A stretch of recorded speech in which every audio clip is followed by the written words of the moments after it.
Bismillahirrahmanirrahim. Assalamualaikum warahmatullahi wabarakatuh. Innal hamdalillah nahmaduhu wa nasta'inuhu wa nastaghfiruh wa na'udzu billahi min shururi anfusina wa sayyiati a'malina.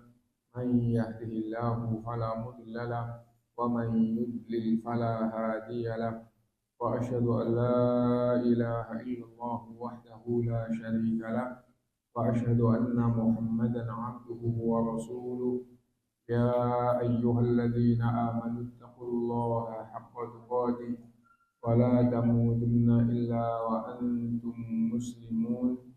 يا أيها الناس اتقوا ربكم الذي خلقكم من نفس واحدة وخلق منها زوجها وبث منهما رجالا كثيرا ونساء واتقوا الله الذي تساءلون به والأرحام إن الله كان عليكم رقيبا. يا أيها الذين آمنوا اتقوا الله وقولوا قولا سديدا يصلح لكم أعمالكم ويغفر لكم ذنوبكم ومن يطع الله ورسوله فقد فاز فوزا عظيما. أما بعد فإن أصدق الحديث كتاب الله وخير الهدي هدي محمد صلى الله عليه وسلم وشر الأمور محدثاتها وكل محدثة بدعة وكل بدعة ضلالة وكل ضلالة في النار. Masyarul muslimin, bapak-bapak, ibu-ibu, saudara-saudari sekalian rahimakumullah, alhamdulillah kita bisa berkumpul kembali untuk sholat bersamaan dan kita lanjutkan kajian kita dari kitab Al-Kabair dan sekarang Al-Kabiratul Tsalitsah wa Khamsun yang ke-53, Libasul Hariri wa Dhahab, yaitu pakaian sutra dan emas. Karena di sini judulnya adalah dosa-dosa besar, berarti maksudnya pakaian sutra dan emas bagi laki-laki. Libasul hariri wa dhahabi lirajul, pakaian emas, pakaian sutra dan memakai emas bagi laki-laki termasuk dosa besar. Allah Ta'ala, Allah SWT berfirman, Ya bani Adam khudhu zinatakum, Ya bani Adam qad anzalna alaikum libasan yuwari sawatikum wa risha wa libasut taqwa dzalika khair. Wahai anak Adam, qad anzalna alaikum libasan, kami turunkan untuk kalian, maksudnya Allah SWT menciptakan dan menyediakan untuk manusia itu pakaian yuwari sawatikum, untuk menutupi aurat kalian, warisha, dan sebagai perhiasan atau kemegahan kalian, walibasut taqwa dzalika khair, dan pakaian ketakwaan itulah yang lebih baik.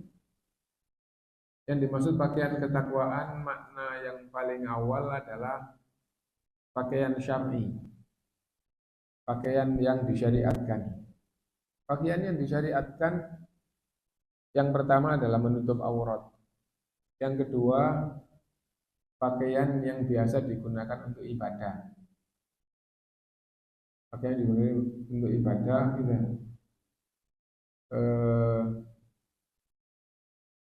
Yang ketiga, pakaian yang menjadikan orangnya dengan pakaian itu, ya, itu menjadi ciri baginya sebagai orang yang menghamba kepada Allah, orang yang taat kepada Allah. Itu makna yang pertama dari walibasut taqwa dzalika khair. Libas pakaian, betul-betul pakaian, karena banyak mubaligh yang menyampaikan bahwa yang dimaksud pakaian takwa adalah ketakwaan yang menjelekkan jiwa atau yang menjadikan orang itu kelihatan seperti orang yang takwa dari amal solehnya. Ya, itu juga makna walibasut takwa, tapi makna yang pertama adalah pakaian, baju dan seterusnya itu. Nah, karena yang dibahas di sini yang awal adalah masalah pakaian. Qad anzalna 'alaikum libasan yuwari sawatikum. Allah sediakan, Allah turunkan, Allah ciptakan untuk kalian wahai manusia pakaian untuk menutupi aurat. Untuk menutupi aurat kalian dan sebagai kemegahan kalian. Takwa tidak untuk kemegahan. Ya.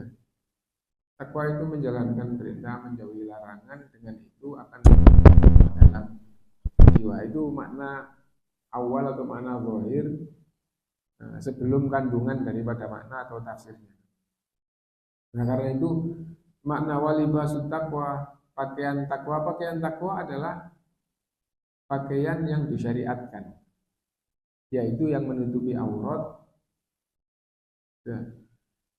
Bukan yang untuk kemegahan, bukan yang untuk gagah gaya dan seterusnya. Ya.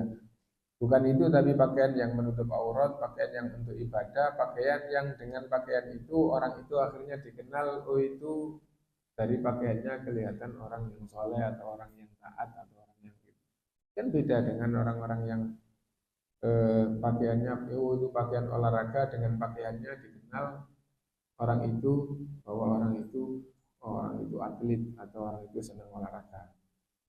Oh itu pegawai negeri, oh itu pegawai bank, oh itu pegawai, itu pakaian menunjukkan ciri khas. Nah, dan ada pakaian yang menunjukkan ciri khas orang yang taat kepada Allah. Meskipun itu hanya kelihatan zahirnya. Kenapa? Karena kalau di Indonesia jubah sama kopiah itu bagi laki-laki itu secara umum, wah itu pakaiannya orang yang ibadah kan gitu ya. Tapi ternyata ada yang gitu, yang pakaiannya kayak gitu, duduk di gardu di perempatan sambil ngerokok sambil main. Nah itu ternyata juga ada. Tapi itu kan nggak umum di lingkungan seperti kita. Yang umum di lingkungan seperti kita pakaian jubah, pakai kopiah gitu ya.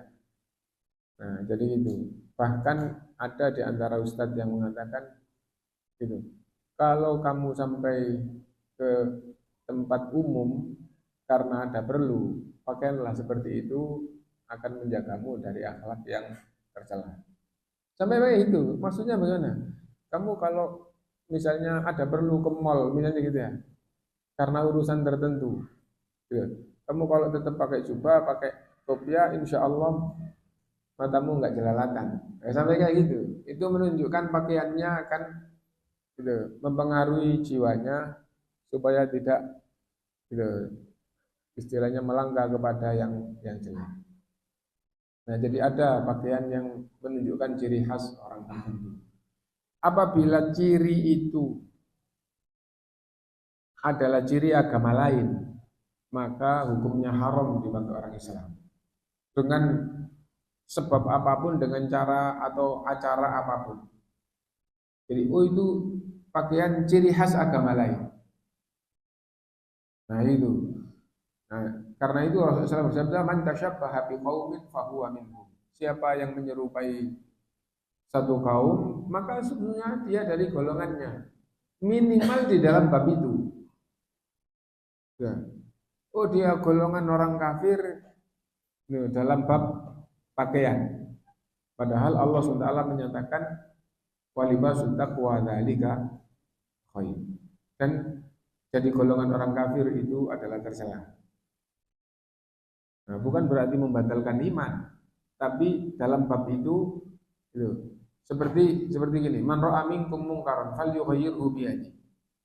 Siapa yang melihat kemungkaran, dia harus merubah dengan kekuatannya. Fa illam yastati fa bilisani. Tidak mampu dengan kekuatan, ngomong dengan lisannya. Fa illam yastati fa biqalbihi wa dzalika adhaful iman. Tidak mampu ngomong, maka harus dengan hatinya, dan itu selemah-lemah iman. Wa fi riwayatin, dan di dalam riwayat yang lain ada tambahan, walaysa wara'a dzalika mithqalu habati khardalin min iman. Dan dalam hati saja tidak, maka tidak ada sekecil zarrah pun keimanan di dalam hatinya. Enggak ada sekecil apapun keimanan, berarti lah kafir.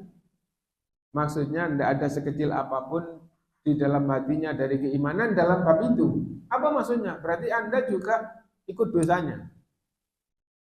Seperti pelakunya. Nah, tahu kemungkaran, tidak ingkar dengan kekuatan, dengan lisan, dengan hati, maka seperti pelakunya ikut mendapatkan dosanya. Nah, jadi itu. Nah, pakaian juga kayak itu. Man tasyabbaha biqaumin fahuwa minhum. Siapa yang menyerupai satu kaum, maka dia dari golongannya. Bab apa? Segala urusan di dalam bab pakaian, apabila dia menyerupai kaum, maka dia jadi golongannya. Jadi golongannya di dalam bab pakaian. Meskipun dalam bab pakaian, kalau dinyatakan itu kafir, maka itu dosa. Nah, jadi itu. Nah, karena itu jadi golongannya bukan jadi misalnya orang Nasoro, bukan jadi orang Kristen, bukan jadi orang Nasoro gara-gara berpakaian sama dengan pakaian mereka yang menunjukkan ciri khas mereka, tapi itu dosa. Nah, misalnya begini, salah satu bentuk kopiah itu kopiahnya itu ciri khas kopiahnya pendeta atau kopiahnya khusus orang Nasoro. Nah, maka orang Islam dalam keadaan apapun pakai gitu adalah haram. Nah, maksudnya seperti itu. Nah, walibasut taqwa dzalika khair, pakaian takwa itulah yang lebih baik, bukan pakaian kemegahan. Yang baik tidak bukan perhiasan yang menjadikan indah, bukan itu yang baik, tapi yang baik adalah pakaian syar'i. Maksudnya begitu. Nah, itu disebut dengan libasut taqwa dan juga tafsirnya mengandung makna ketakwaan yang menjadikan manusia itu sifatnya itu diliputi ketakwaan, nah, maka itulah yang lebih bagus. Apa maksudnya? Bukan lahiriahnya, tapi itu seperti apa akhlaknya, amalannya, yang itu menggambarkan hatinya, itulah yang lebih utama. Berikutnya, waqala Nabi sallallahu alaihi wasallam, man labisal harira fid dunya lam yalbashu fil akhirah. Muttafaqun alaih. Siapa yang memakai sutra di dunia, maka dia tidak memakainya di akhirat. Muttafaqun alaih. Hadis sahih diriwayatkan oleh Bukhari dan Muslim dan oleh ulama yang lain. Tapi kalau sudah Bukhari Muslim itu sudah dicukupkan dengan itu, sudah gampangannya sudah tidak diragukan. Ulama-ulama lain semakin menguatkan. Yang memakai pakaian sutra di dunia tidak memakai pakaian di akhirat. Lalu di Quran secara umum pakaian sutra itu Allah sifatkan untuk orang-orang yang ada di surga. Penghuni surga itu pakaiannya sutra. Sutra hijau, sutra tipis, sutra tebal, sutra halus, macam-macam gitu. Dan itu pakaian penghuni surga. Lah kalau dia tidak memakai di akhirat berarti dia bukan ahli surga, dan itu ancaman. Itu ancaman. Karena hadis ini adalah hadis ancaman. Loh, penghuni surga itu pakaiannya sutra. Terus dia tidak pakai pakaian di akhirat. Berarti di akhirat dia tidak ahli surga. Itu istilahnya bukan teks, mafhum, gitu. Mafhum ya, pemahaman. Tapi meskipun begitu itu menunjukkan bahwa ini adalah ancaman, gitu.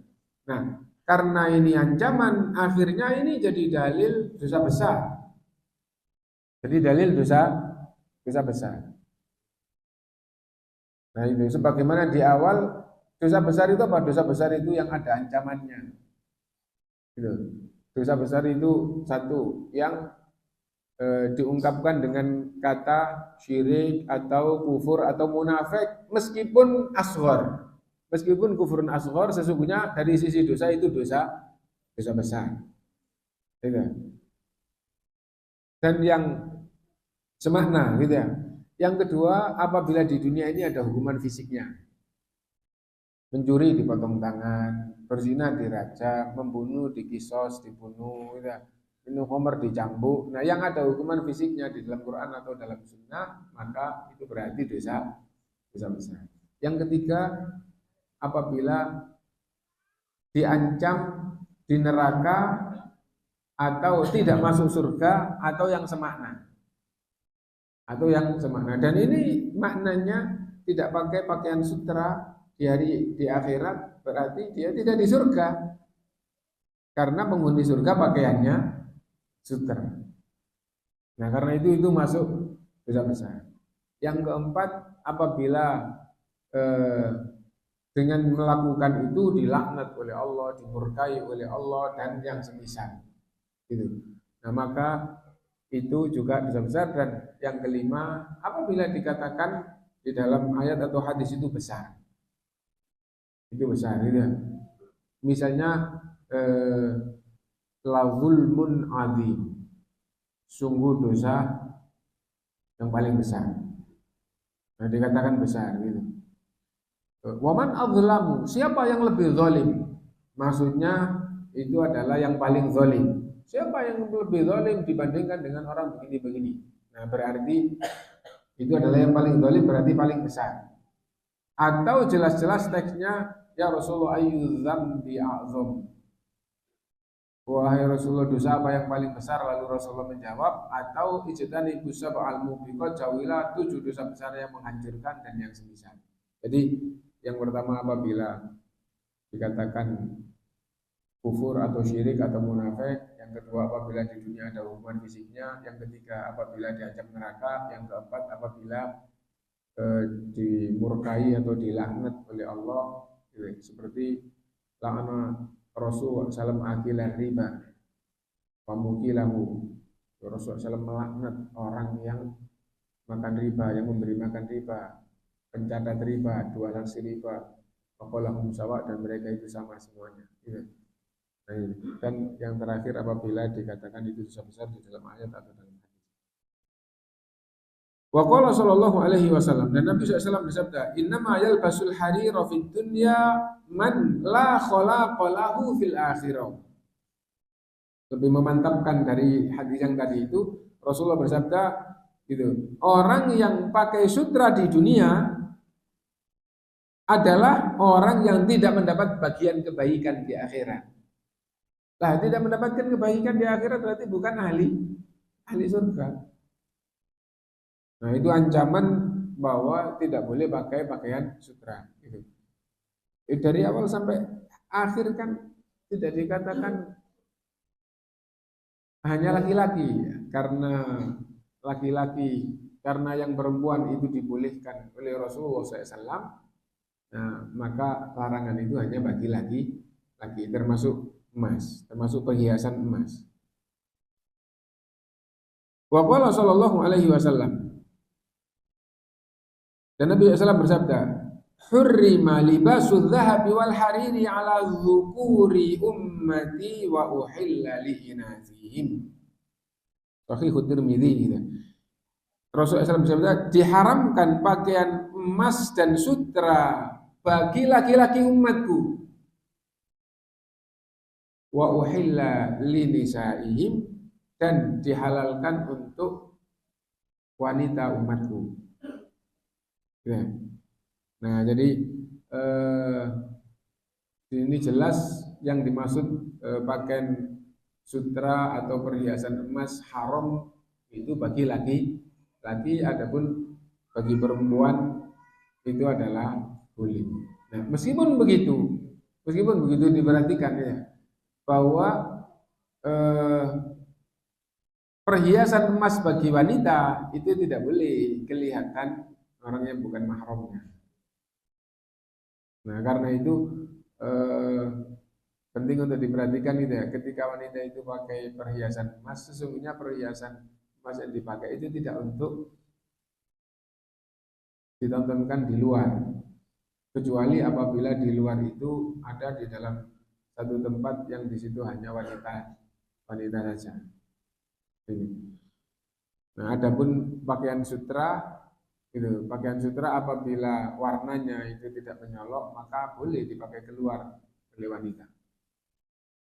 Karena apa? Karena memang hukum asalnya halal bagi wanita, yang dilarang itu adalah istilahnya menarik pandangan atau warnanya atau bentuknya gitu. Atau tentang ketipisan dan ketebalannya. Nah, itu bukan karena sutranya, tapi karena sifat-sifat yang dilarang tadi.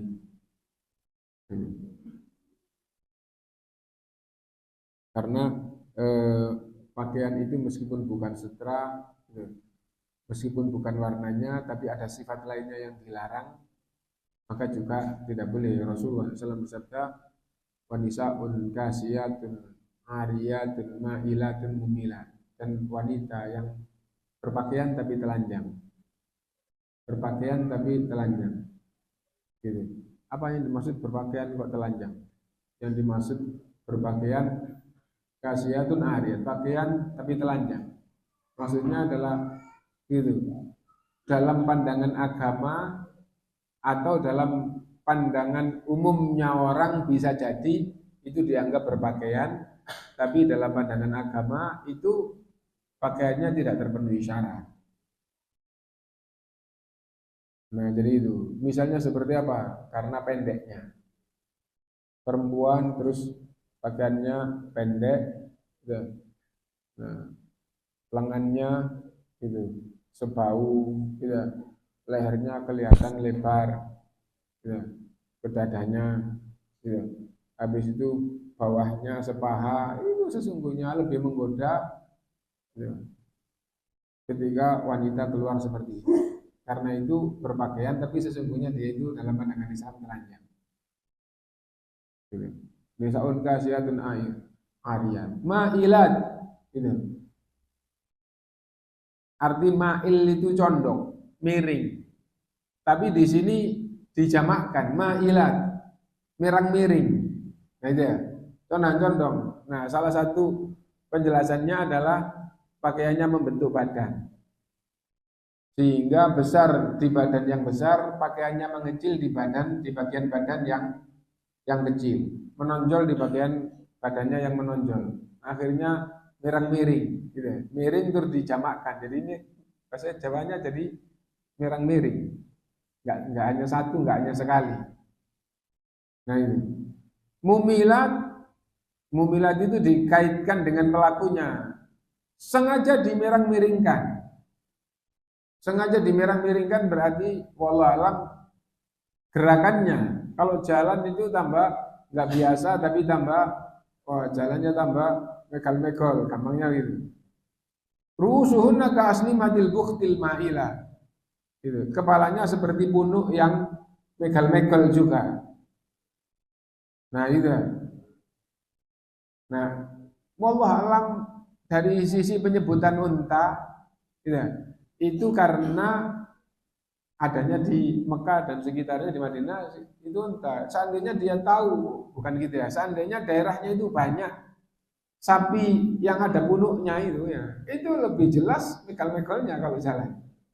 Jadi kakinya melangkah ke depan, punuknya bisa goglek gitu.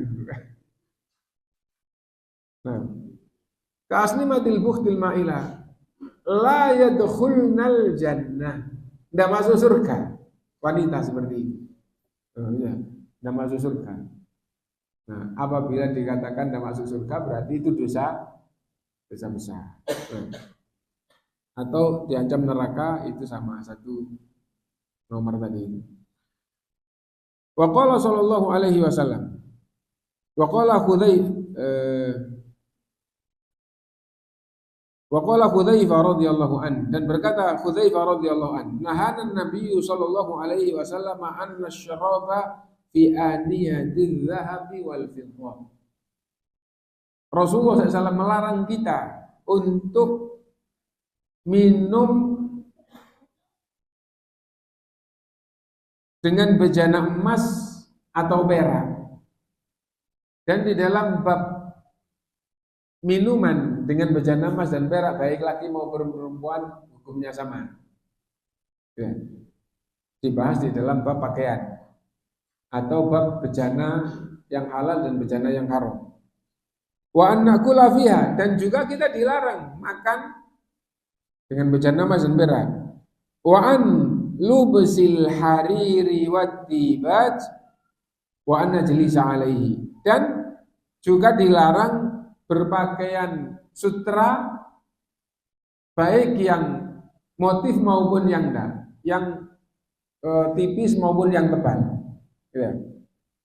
Wa anna jelisa 'alaiha, dan juga dilarang duduk di atas sutra. Jadi kalau misalnya ada sofa terus dikasih alas sutra gitu.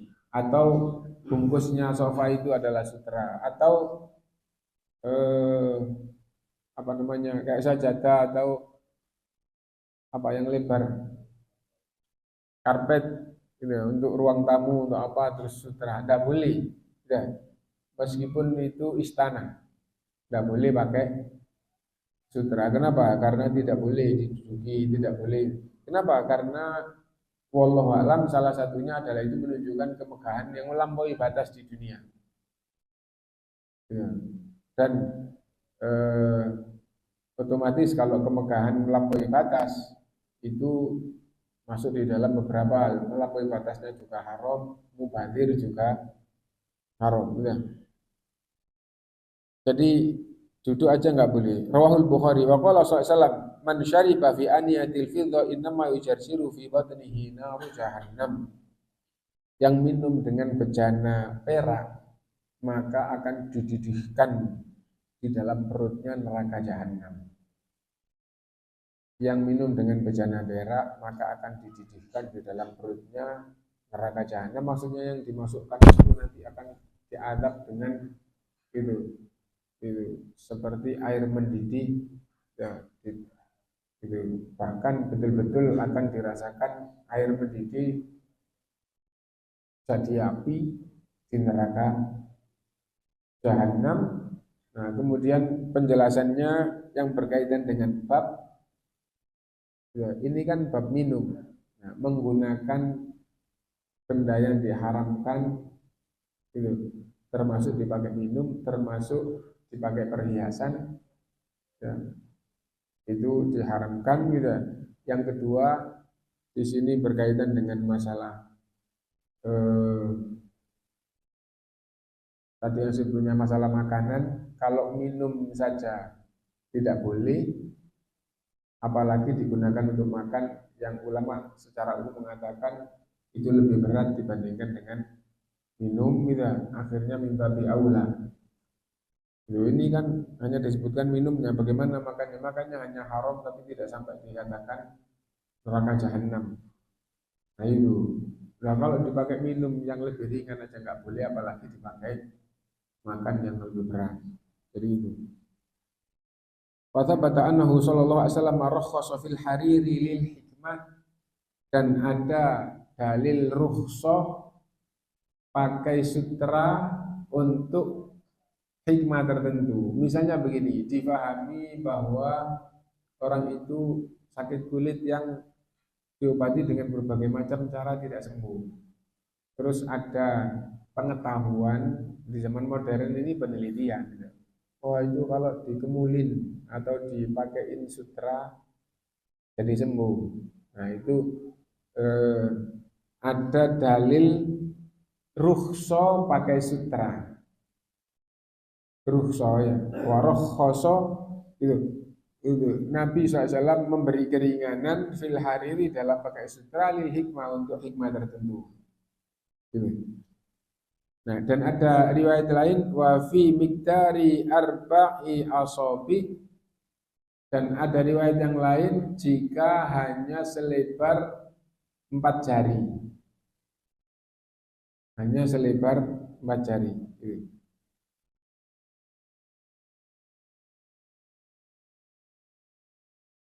Wa fi sanni dhahabi wa nahwihi. Gitu. Faman labisa khul'atal hariri au kalu thata zarkashi au tarzid dhahabi au khawaisid dhahabi faqad dakhala fil wa'idil madhkuri wa fasaqa bidzalika. Siapa yang menggunakan apa saja, sutra atau emas gitu, khususnya pembahasannya bagi laki-laki yang tidak masuk di dalam rukhsah, maka semuanya masuk di dalam dalil ancaman. Intinya bab yang ke 30, yang ke-53 adalah yang berkaitan dengan pakaian emas dan perak atau pakaian yang berkaitan dengan pakaian sutra dan perhiasan emas, maka itu adalah dosa besar bagi laki-laki. Itu saja yang kita baca ya. Jadi yang pertama yang berkaitan dengan makna walibasu taqwa dzalika khair. Ya, jadi pakaian takwa itulah yang baik. Yang dimaksud pakaian takwa di ayat makna awal adalah pakaian syar'i. Pakaian syar'i itu lebih baik dibandingkan dengan pakaian kemegahan meskipun boleh. Ya, kan sering kita mendengarkan gitu.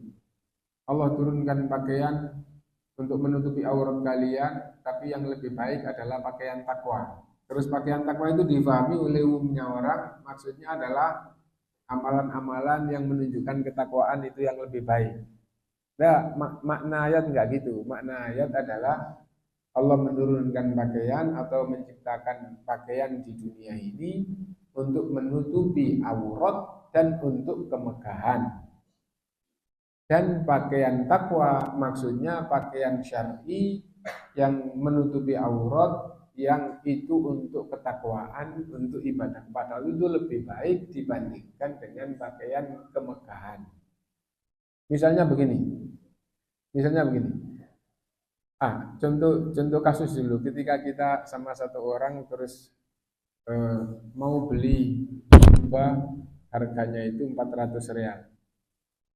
400 real itu berarti kurang lebih 1.600.000 ya. Itu biasa, itu maksudnya kalau jubah yang bagus-bagus segitu itu biasa aja.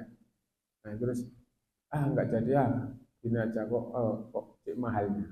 Setelah lewat itu, wah nyesal saya sudah pergi terus kayak gini. Kenapa? Kok nyesal? Itu kan mahal kan, 100 real sudah bagus ya.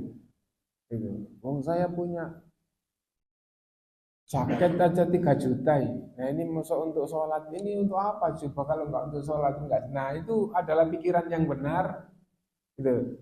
Lah kalau pakaianmu jaket saja 3 juta gitu, jas 5 juta, ngapain enggak mau beli jubah harganya hanya 1,5 juta. Nah itu hanya kurang dari 2 juta padahal, tapi dia setelah jalan setelah pergi itu nyesel. Kenapa nyesel? Pikiran menyesalnya bukan karena itu mahal atau murah, tapi karena saya punya jaket aja 3. Nah itu pikiran benar. Walibasu taqwa dzalika khair.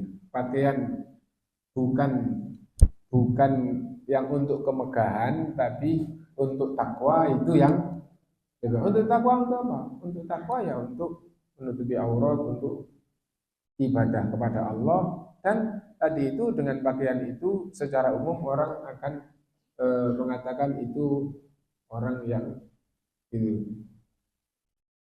gampangannya tadi itu pakaian olahraga, ini pakaian kantor, ini pakaian ibadah. Nah itu.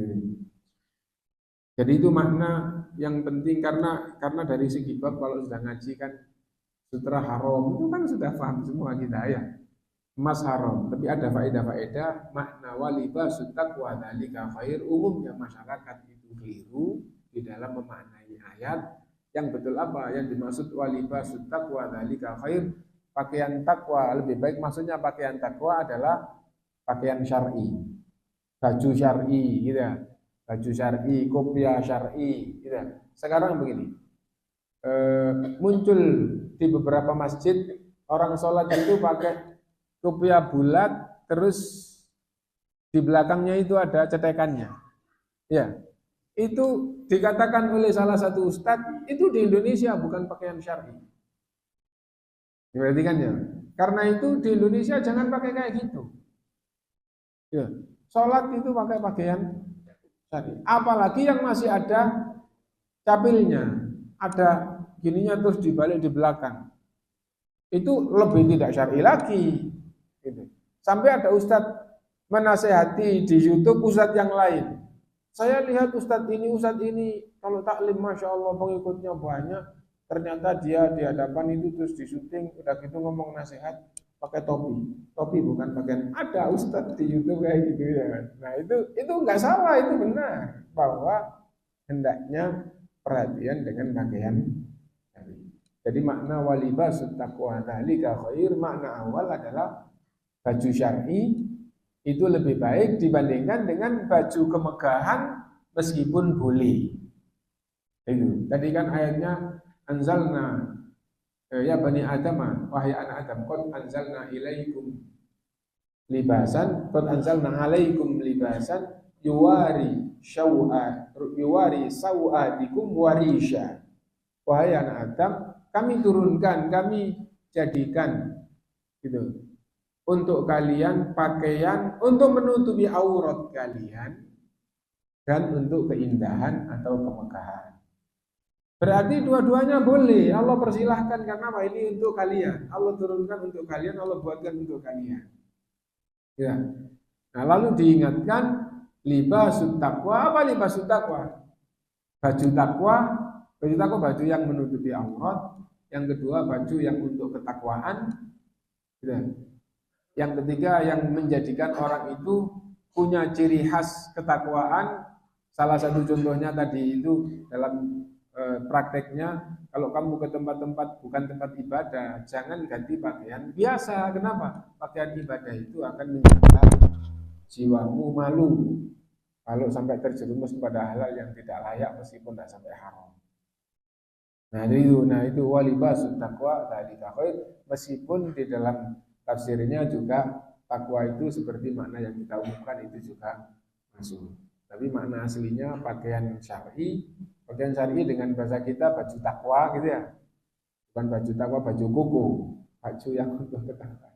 Itu lebih bagus. Itu yang pertama. Yang kedua, itu bahwa pakaian sutra atau perhiasan emas bagi laki-laki masuk dosa besar. Jangan sampai perhiasan ini dipakai oleh laki-laki. Yang ketiga, yang juga penting bahwa apabila untuk kemaslahatan yang difahami betul-betul penting, itu sutra dibolehkan untuk laki-laki untuk kemaslahatan tersebut. Nah, karena Rasulullah SAW memberi rukhsah, memberi keringanan untuk laki-laki pakai sutra jika ada hikmah yang sangat penting. Lalu misalnya seperti apa? Misalnya yang disebutkan di dalam beberapa kitab gitu ya, itu apabila diketahui sakit sudah diobati berbagai sakit kulit khususnya diobati beberapa macam kok tidak bisa sembuh, tapi diketahui oh itu kalau pakai sutra itu sembuh, kalau gitu boleh laki-laki pakai sutra ya. Nah, dan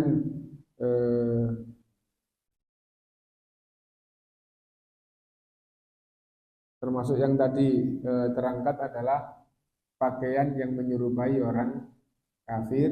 Itu pakaian itu ciri khasnya orang kafir, maka haram dipakai oleh umat Islam. Meskipun gitu, tidak mengikuti mereka di dalam amalnya atau apa, tapi pakaian saja, pakaian yang itu ciri khas pakaian orang kafir, maka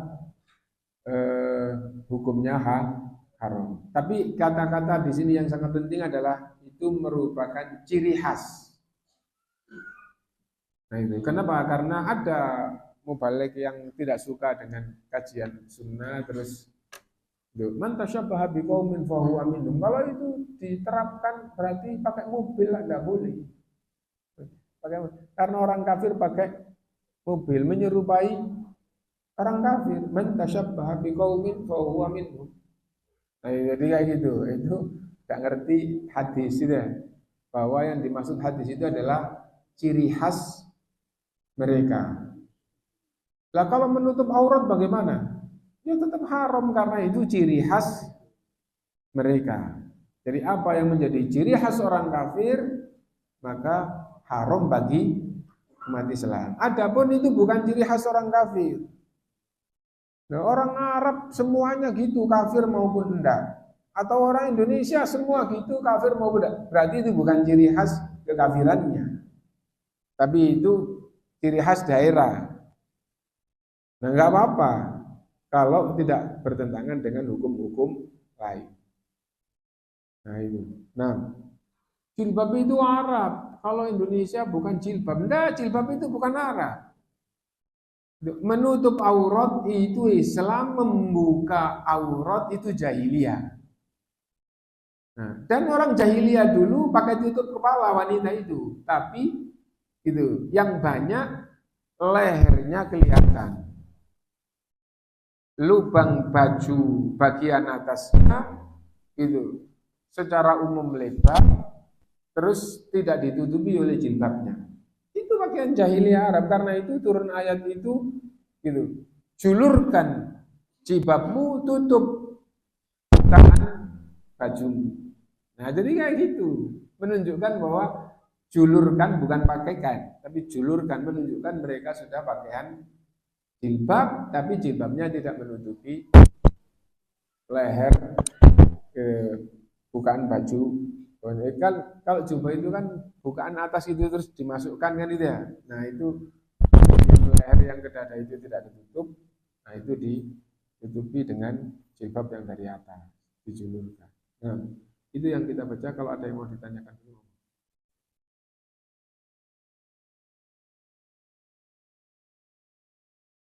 Assalamualaikum.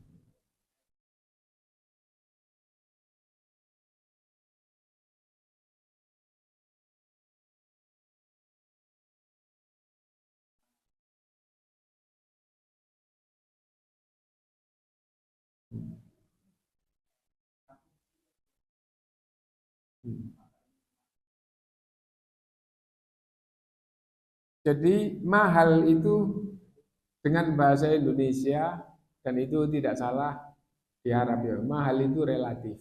Apa relatif itu? Mahal bagi A belum tentu mahal bagi B. Nah gitu ya. Apabila bagi dia itu mahal, maka itu termasuk kemegahan. Nah, yang melampaui batas itu haram. Megah enggak melampaui batas itu sendiri kurang bagus. Tapi itu kalau tidak mahal bagi dia, maka dari sisi mahal itu tidak kena dia. Nah, kenapa begitu? Karena kalau dia itu tadi masalah harta itu begini dalam Islam ya. Jadi orang yang rezekinya banyak, mudah dapat, itu ada 4 tingkat. Yang paling bagus adalah yang hidupnya sederhana ya, tapi selebihnya semuanya diinfakkan. Dan itu adalah Rasulullah SAW, rezekinya banyak, hidupnya sederhana, selebihnya diinfakkan. Dan beberapa sahabat mengikuti Rasulullah SAW. Ya. Kenapa kok beberapa? Dibandingkan dengan semuanya, itu lebih banyak yang tidak seperti ini. Ya. Jadi Masya Allah hidupnya sederhana, terus rezekinya banyak, hidupnya sederhana. Sekarang kalau orang itu kurban 100 sapi, itu orang miskin atau orang kaya? Rasulullah SAW dalam 10 tahun sering 2 bulan tidak ada yang dimasak, saking tidak ada apa-apanya. Bukan sekali, pernah 2 bulan, bukan pernah, sering dalam 10 tahun 2 bulan tidak ada yang dimasak. Kenapa? Tidak ada apa-apa. Terus makannya apa? Sahabat bertanya pada istrinya, kurma kering dan minum air putih, dan kurma kering itu direndam dulu supaya lunak baru dimakan. Bukan langsung dimakan seperti yang dihidangkan kepada kita. Tapi ketika sedang ada rezeki itu, nah kurbannya 100 unta. Dan para sahabat ketika sudah melimpah, kurban itu 10, 20, 30 unta itu biasa.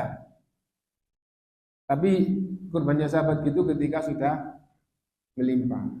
Dan hidupnya cukup makmur asalnya, terus begitu masuk Islam banyak sedekah-sedekah. Setelah itu terus tidak punya apa-apa di rumah. Saudaranya datang, loh mana ini. Alhamdulillah semua telah saya simpan dan saya berharap tidak rusak sampai saya ambil kembali.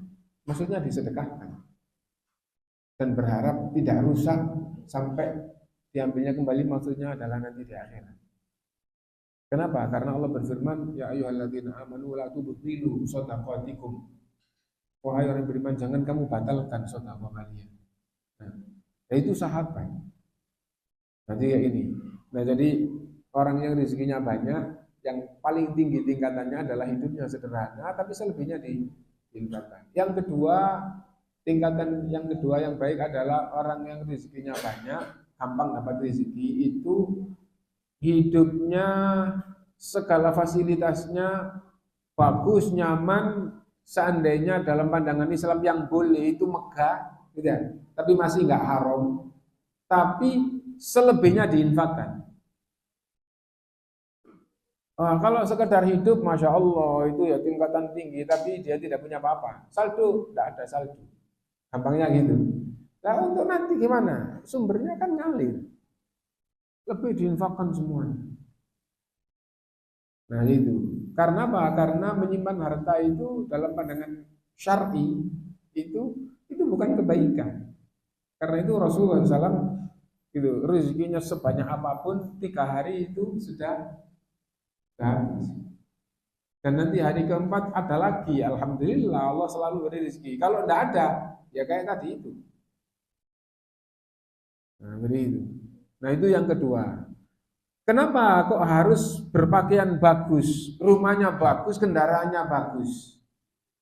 Nikmat Allah itu nikmati, kalau tidak kamu gunakan untuk akhirat, nikmatilah di dunia dan bersyukurlah supaya dapat pahala. Adapun orangnya simpanannya banyak, terus makannya tahu tempe. Simpanannya banyak, pakaiannya 200.000, 300.000, padahal Masya Allah uangnya sekian ratus juta simpanannya, saldonya. Apalagi punya ini, dipakai apa? Gak dipakai. Nah itu, orang itu tidak akan bersyukur dari pakaian 200.000. Kenapa? Sama dengan pakaiannya itu puli gitu ya. Kalau lagi sholat pakaiannya baru ya, Alhamdulillah bisa beli 200.000. Orang kaya pakaian 200.000 mana syukur dia dari pakaiannya. Makanya sederhana. Mana mungkin orang makan sederhana kayak gitu terus Alhamdulillah ya Allah nikmat. Enggak mungkin begitu. Nikmatilah dan bersyukurlah kepada Allah. Kenapa? Karena kalau enggak kamu nikmati, enggak kamu infakkan. Nikmatilah dan bersyukurlah supaya berkah. Nah, sudah nikmat semuanya, selebih dari itu infakkan untuk akhirat. Jadi di dunia kamu enak, kamu bersyukur dapat pahala dari syukurnya, dan di akhirat banyak. Itu yang kedua. Yang ketiga, ada contoh. Abu Hanifah rahimahullah dalam salah satu kisahnya memberi hadiah kepada temannya pakaian yang bagus. Pakaian yang bagus, pakaian yang mahal dan bagus. Lalu temannya, wah imam, aku punya pakaian-pakaian seperti ini. Kenapa kamu pakai? Pakailah dan bersyukurlah kepada Allah. Nah, jadi kalau tidak kamu infakkan, nikmati di dunia dan bersyukurlah kepada Allah atas nikmat itu. Jangan dapat terus merasa nggak dapat karena apa? Karena disimpan. Nah, jangan begitu. Yang ketiga, tingkatan yang lebih rendah daripada itu tapi masih nggak tercela adalah itu hidupnya yang mewah, simpanannya banyak, tapi yang wajib-wajib dikeluarkan. Ya kalau sedekah itu nggak dikenal orang yang gampang sedekah, bisa-bisa kalah sama yang miskin. Gitu. Saya tahu, masya Allah orang itu rumahnya sederhana, di rumahnya nggak ada hasilnya. Tapi masya Allah setiap ada makanan itu hampir selalu dari dia. Bahkan waktu taklim ada snack, ada apa itu setelah tahu itu hampir selalu dari dia. Nah, saya akhirnya tahu rumahnya subhanallah sederhana, nggak ada hasilnya rumahnya. Ya. Nah, terus temboknya juga biasa, terus gampangnya ada yang kayak apa, terus dicat itu gak dicat semua, jadi akhirnya beda. Putih terus ini sudah jamur, terus kelihatannya dikerut terus dicat, terus tidak sama dengan yang lainnya. Dan masya Allah, dan ketika kita kumpul dengan yang lain, ini jauh rumahnya segala macamnya lebih mewah, tapi makanan yang datang selalu dari yang sederhana tadi. Nah itu contoh, gitu ya. Contoh ini. Nah, karena itu contoh yang ketiga yang lebih rendah tapi nggak sampai tercela, hidupnya mewah, simpanannya banyak, tapi yang wajib-wajib dikeluarkan, dan nggak dikenal wallahu alam orang yang ringan memberi. Tapi enggak sampai haram. Enggak apa-apa, enggak tercela. Kenapa? Karena Rasulullah SAW ditanya oleh Aisyah radhiyallahu anha, "Wahai Rasulullah, kalau simpanannya banyak, zakatnya dikeluarkan. Apa masuk di ayat kanzun yang akan diazab ini?" Ya. Enggak, kalau sudah dikeluarkan zakatnya sudah enggak. Jadi ayat itu walladzina yaknizuna adz-dzahaba wal fiddata wa la yunfiqunaha fi sabilillah fabashshirhum bi'adzabin alim. Yang menyimpan emas, perak, tidak diinfakkan di jalan Allah, beri kabar azab yang sangat pedih. Yauma yuhma 'alaiha fi nari jahannam fatukwa biha jibahum wa dhuhuruhum wa fatukwa biha jibahum wa junubuhum wa dhuhuruhum. Di hari kiamat akan dibakar hartanya itu di neraka jahanam, lalu digunakan untuk mengazabnya dari mukanya, dari sampingnya, dari belakangnya. Hadza ma kanaztum li anfusikum, ini simpananmu untukmu. Fadzuqu ma kuntum taknizun, rasakan simpananmu. Ayatnya begitu. Aisyah radhiyallahu anha tanya kepada Rasulullah, karena Aisyah memang ahli ilmu. Ada apa yang perlu penjelasan ditanyakan kepada Rasulullah. Akhirnya bertanya kepada wahai Rasulullah, kalau simpanannya banyak, tapi zakatnya sudah dikeluarkan, apa masuk di ayat simpanan yang jadi azab ini? Enggak. Kalau sudah dikeluarkan zakatnya, maka sudah tidak masuk yang dibakar di neraka terus digunakan untuk mengazab. Kenapa? Karena sudah dikeluarkan zakatnya. Akhirnya ulama ahli tafsir mengatakan wala yunfikunaha fi sabilillah, simpanan yang tidak diinfakkan di jalan Allah, maksudnya infak di sini adalah zakat. Tidak dikeluarkan zakatnya. Tapi bukan berarti itu terpuji.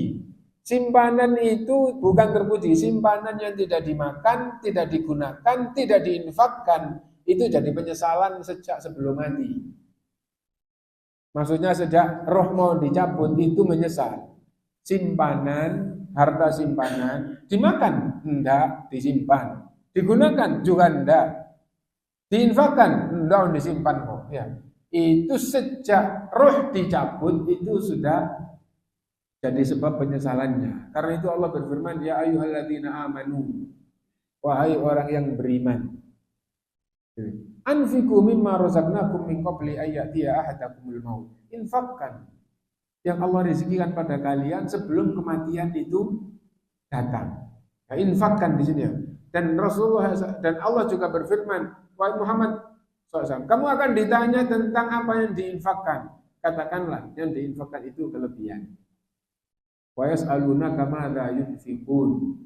Orang-orang akan bertanya kepadamu wahai Muhammad SAW, apa yang harus diinfakkan? Qulil afwa, katakanlah yang diinfakkan itu kelebihan. Nah gitu ya, kelebihan dari kebutuhan. Nah jadi itu. Nah terus ini wahai orang beriman, infakkan gitu. Sebelum kematian itu datang. Kenapa? Kalau kematian itu datang, pasti akan berkata, Rabbi, laula akhirtani ila ajalin qarib fa asaddaq. Ya Allah, tunda ajalku sebentar. Sungguh aku akan bersedekah. Wa aku minas shalihin, dan aku akan jadi orang yang saleh. Wala yu'akhirullahu nafsan idza jaa ajaluha. Dan tidak akan ditunda kalau ajal itu sudah dibawa waktunya. Nah, apa yang diambil faedah dari ayat ini? Salah satu faedah yang pokok adalah bahwa simpanan meskipun sudah dikeluarkan zakatnya dan tidak jadi azab, itu akan jadi sebab penyesalan ketika dia meninggal sampai hari kiamat akan menyesal. Kenapa? Gitu. Seandainya betul-betul lolos tanggung jawabnya, itu tetap rugi karena diberi nikmat tapi tidak dimanfaatkan dunia maupun akhirat. Itu kalau betul-betul lolos, berhasil mempertanggungjawabkan semuanya. Nah, itu yang ketiga, simpanannya banyak tapi dikeluarkan zakatnya, hidupnya enak, simpanannya banyak tapi yang dosa-dosa nggak ada. Meskipun jodoh, tapi tadi itu rugi ya. Dan yang lebih rugi daripada ini adalah orang kaya yang irit meskipun nggak sampai dosa. Ya. Orang kaya ini nggak bahas yang jelek, ini bahas yang nggak dosa, nggak sampai dosa ini.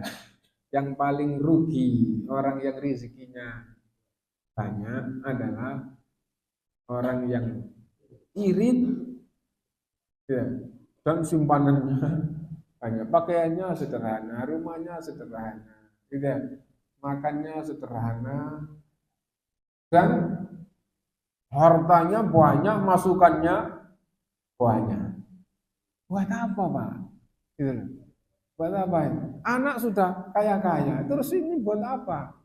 Dimakan juga enggak. Itu kesalahan berpikir istilahnya. Gitu. Jadi, jadi kayak gitu ya. Jadi sekaligus nasihat bahwa orang setingkat kita imannya itu kayaknya enggak bisa punya masukan terus enggak punya simpanan, itu kayaknya enggak bisa gitu ya. Tapi paling tidak yang rezekinya lancar, berpikirlah jangan punya simpanan yang melampaui batas. Nah, iya. Apa maksudnya melampaui batas?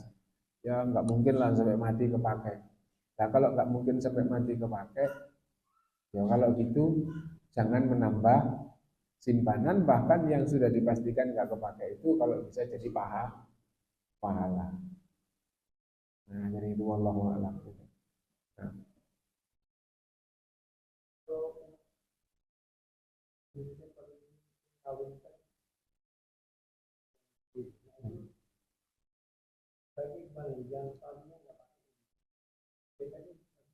ya. Termasuk kesalahan adalah ikatan pernikahan dengan tukar cincin. Itu termasuk kesalahan di dalam beragama. Lamaran terus tukar cincin, yang laki-laki memberi cincin emas, yang perempuan memberi cincin emas pada laki-laki itu ya. Itu termasuk kesalahan. Laki-laki gitu. Itu kesalahan di dalam bab menikah terus mendapatkan tukaran balik dari perempuan yang itu. Kecuali adat yang berkaitan dengan apabila walimah itu ada di laki-laki terus gampangannya ditanggung berdua. Bahkan seandainya ditanggung istrinya karena istrinya kaya gitu, itu bisa saja kalau itu. Tapi yang berkaitan dengan tukar cincin, nah itu kesalahan. Tidak ada kayak begitu. Yang kedua bahwa eh, kalau laki-laki dan perempuan itu dalam urusan mau rumah tangga sampai rumah tangga itu sama, nanti yang laki-laki nggak bisa jadi pemimpin. Ya Pak, saya juga begitu. Sampai pengeluarannya segini, saya juga mengeluarkan segitu. Jadi repot nanti ya. Jadi jangan sampai segitu. Kalau perempuan itu sampai memberikan dana atau memberikan hartanya itu fahamkan di rumah tangga ini yang dikeluarkan oleh istri, ya itu adalah sedekahnya untuk kebaikan akhirat. Sehingga laki-laki itu tetap jadi pemimpin yang kalimatnya didengar, itu yang baik. Nah, jadi gitu. Loh, kalau kamu tidak untuk akhirat, ya udah simpan aja. Kita hidup sederhana semuanya dari laki-laki. Nah, tapi kalau kamu sedekah, nah, yang lebih besar pahalanya sedekah kepada yang lebih dekat hubungannya. Nah, istrinya kaya, silahkan memberikan belanja sebaik-baiknya, ya, memperbaiki rumah keluarganya, membelikan kendaraan keluarganya dari harta murni perempuan, tapi fahamlah bahwa ini sodako yang pahalanya lebih besar dibandingkan diberikan keluar. Nah, gampangnya begitu. Nah itu, jadi itu, dengan begitu sebagai laki-laki tetap ini milik saya, sodako dari istri. Nah jadi itu. Nah kalau kayak gitu berarti akhirnya tetap milik saya, terus ini milik keluarga. Saya kepala keluarganya, bukan milik istri, gitu ya. Istrinya sodako tadi. Nah, tidak mau sodako, gitu.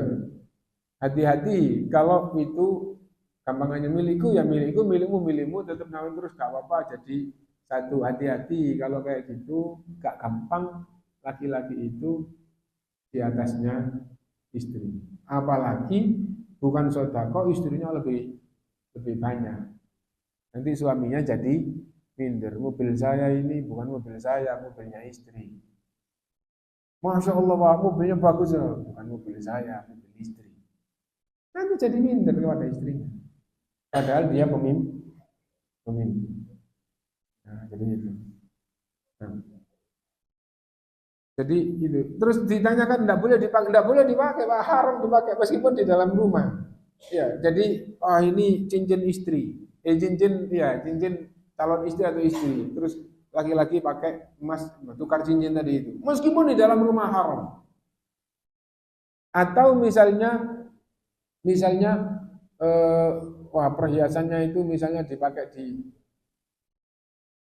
apa ya? Misalnya tidak kelihatan. Akhirnya keluar itu dibawa, tidak. Nah, nggak kelihatan karena tetap haram. Kenapa? Laki-laki tidak boleh pakai emas. Nah, cukup ya. Oke, kita akhiri dulu. Subhanallahumma wa bihamdihi. Alhamdulillah.